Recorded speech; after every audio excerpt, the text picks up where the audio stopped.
Okey, yang dipertua Dewan Rakyat ialah pengerusi ataupun speaker dalam persidangan Dewan Rakyat di Parlimen. Penjawat jawatan tersebut boleh merupakan dalam kalangan ahli Dewan Rakyat sendiri, ahli Parlimen ataupun bukan, tetapi mestilah layak untuk dipilih sebagai pemegang jawatan tersebut. Tetapi bezanya dengan timbalan yang dipertua Dewan Rakyat ialah penjawat jawatan tersebut mestilah dalam kalangan ahli Parlimen itu sendiri. Dan bersama YB hari ini, eksklusif di Parlimen, timbalan yang dipertua Dewan Rakyat, Datuk Seri Ronald Kiandi, yang juga merupakan YB ataupun ahli Parlimen Beluran.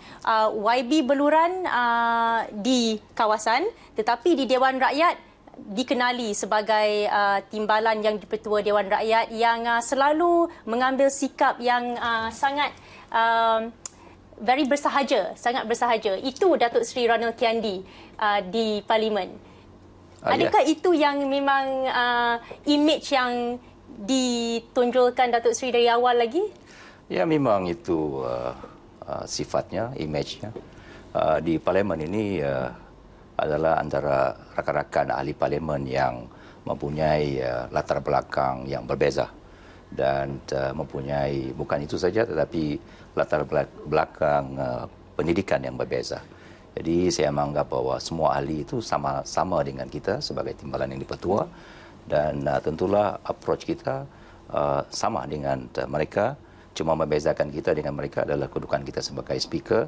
Sebab itu saya lebih kepada sifat yang bersahaja tetapi tegas. Okey, kita tengok dalam persidangan, Tan Sri yang dipertua sering dilihat sebagai seorang yang lebih garang.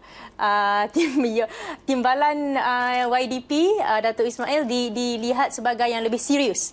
Datuk Sri lebih bersahaja, lebih relax, mungkin lebih senang dalam kalangan rakan-rakan di Dewan Rakyat. Mungkin juga status sebagai seorang ahli parlimen sudah lama, 17 tahun memegang jawatan sebagai ahli parlimen Beluran. Itu memberi satu positivity ataupun satu kelebihan buat Datuk Sri. Ya, 17 tahun sebagai ahli parlimen dan ini tahun yang ke-7 sebagai timbalan yang dipertua Dewan Rakyat. Walaupun pendekatan yang berbeza antara speaker dengan rakan timbalan speaker yang lain, tetapi dari segi pelaksanaan terhadap peraturan mesyuarat yang merupakan buku pegangan kepada setiap speaker dan timbalan speaker, saya rasa kita tidak banyak berbeza kerana dalam peraturan-peraturan mesyuarat ada juga keputusan walaupun dibuat dalam senyum ataupun dalam sedikit rupa yang garang, tetapi ianya berpandukan kepada peraturan mesyuarat yang dipegang oleh Dewan Parlimen ini. Datuk Seri memegang dua peranan sebagai seorang ahli parlimen dan juga sebagai timbalan YDP sendiri. Perlu juga selalu mengingatkan diri sendiri bahawa you cannot be biased. Datuk Seri perlu mengambil sikap yang adil. Ya, itu kedudukan yang penting sekali. Kita duduk sana sebagai speaker, sebagai yang dipertua, harus melaksanakan tanggungjawab dan tugas itu dalam keadaan yang seadil-adilnya. Jadi apabila duduk di atas sana kita adalah speaker ataupun jawatan sebagai timbalan speaker yang mempengerusikan mesyuarat dan tentu sama ada kita datang daripada parti kerajaan ataupun tidak, tetapi setiap tindakan kita itu adalah tindakan yang berpandukan kepada peraturan mesyuarat yang ada. Okey, Datuk Seri Ronald Kiandi dilantik ke jawatan timbalan yang dipertua Dewan Rakyat pada 28 April 2008. 8 tahun sudah berlalu, ahli parlimen juga bersilih ganti. Perangai berbeza, cara berbeza, tetapi apa yang kita lihat di Dewan Rakyat, adakah itu sama dengan yang berlaku di luar Dewan? Tentu tidak sama dan berbeza. Tentu pembawaan kita dalam Dewan, satu pembawaan yang berpandukan kepada peraturan yang ada. Okey, disebabkan Datuk Seri perlu menjalankan tugas sebagai seorang timbalan speaker, jadi ada tak Datuk Seri merasakan bahawa disebabkan tanggungjawab yang dipegang itu, Datuk Seri tak dapat nak melakukan apa yang dapat dilakukan oleh ahli-ahli parlimen lain dalam usaha untuk menyampaikan mesej daripada kawasan? Ya. Itu kekurangannya sebagai timbalan speaker, kita tidak libatkan diri dalam perbahasan tetapi rakyat di kawasan saya, pengundi saya, Pak amat maklum dan faham akan keadaan sedemikian. Sebab itu dari segi urusan kawasan, kita terpaksa berurusan terus dengan kementerian dan juga menteri-menteri yang bertanggungjawab. Berbeza dengan ahli parlimen yang lain, mereka mempunyai akses dengan menteri tetapi mereka mempunyai peluang untuk membahas isu-isu kawasan, isu negeri dan juga isu kebangsaan, isu nasional di dalam perbahasan mereka, penglibatan mereka dalam perbahasan di sidang parlimennya. Kita perlu menyentuh tentang transformasi parlimen. Dalam fasa pertama transformasi parlimen sudah pun kita saksikan waktu pertanyaan menteri, sesi pertama sudah pun berlangsung MQT. Secara keseluruhannya bahasa baru, tak boleh nak kita perkatakan terlalu awal adakah ia relevan ataupun tidak, tetapi isu yang dibangkitkan tidak banyak lari dengan apa yang dibangkitkan dalam sesi soal jawab, Datuk Seri. Ya, itu merupakan pendekatan awal yang dibuat oleh Parlimen Malaysia, sebahagian daripada transformasi yang dirancang oleh Speaker. Kita melihat ada dua perkara yang diketengahkan oleh Speaker sejak akhir-akhir ini.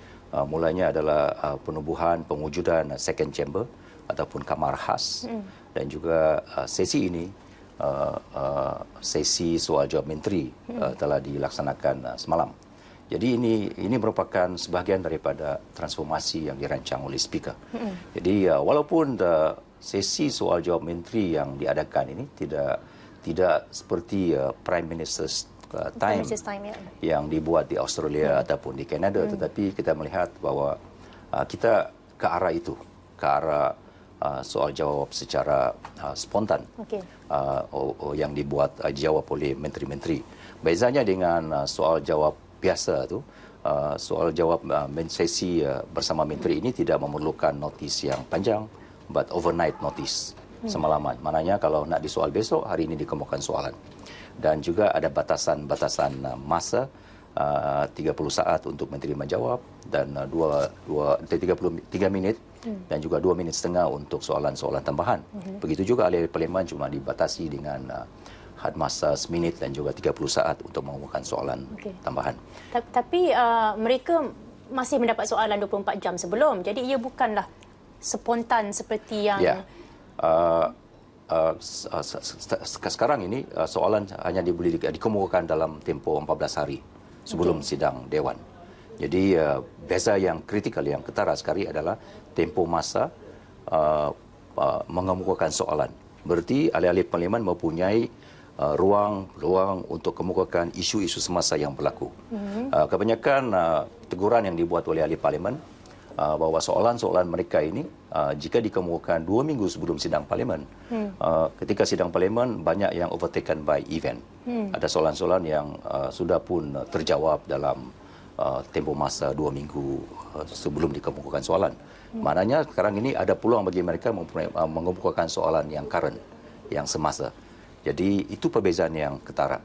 Tapi seperti yang dikatakan tadi bahawa we are just one step forward, tetapi masih banyak langkah-langkah yang perlu diambil oleh parlimen dan kerajaan untuk melihat transformasi yang lebih drastik. Kita ada plan ke arah untuk Prime Minister's Question Time?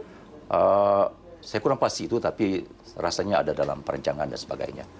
Okey, jadi melihat sebelum kita rumuskan segalanya, transformasi parlimen ke arah yang fasa 1 ini, Datuk Seri, pendapat Datuk Seri setakat ini dan ke mana hala tuju selepas ini dengan transformasi tersebut? Kita melihat yang mempunyai telah pun mendapat reaksi yang positif dari kalangan ahli parlimen.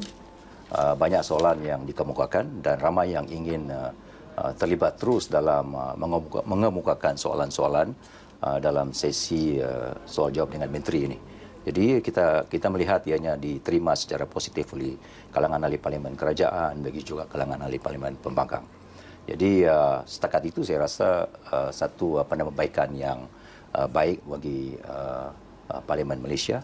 Dan tentu sekali kita pasti bahawa ianya akan berjalan ke hadapan dengan penambahbaikan yang lebih ketara pula di masa akan datang. Proses transformasi itu masih berterusan dan ini terlalu awal untuk kita lihat kesudahannya dalam fasa pertama ini sebab ada lagi fasa-fasa yang akan datang pastinya. Itu satu cabaran bukan sahaja untuk yang di-Pertua Dewan Rakyat ataupun timbalan sendiri tetapi juga ahli parlimen secara keseluruhannya. Kami bawakan laporan menyeluruh dari sidang Dewan Rakyat seperti biasa Isnin hingga Khamis jam 11.30 malam di TV1. Saya Hani Muhili, salam hormat.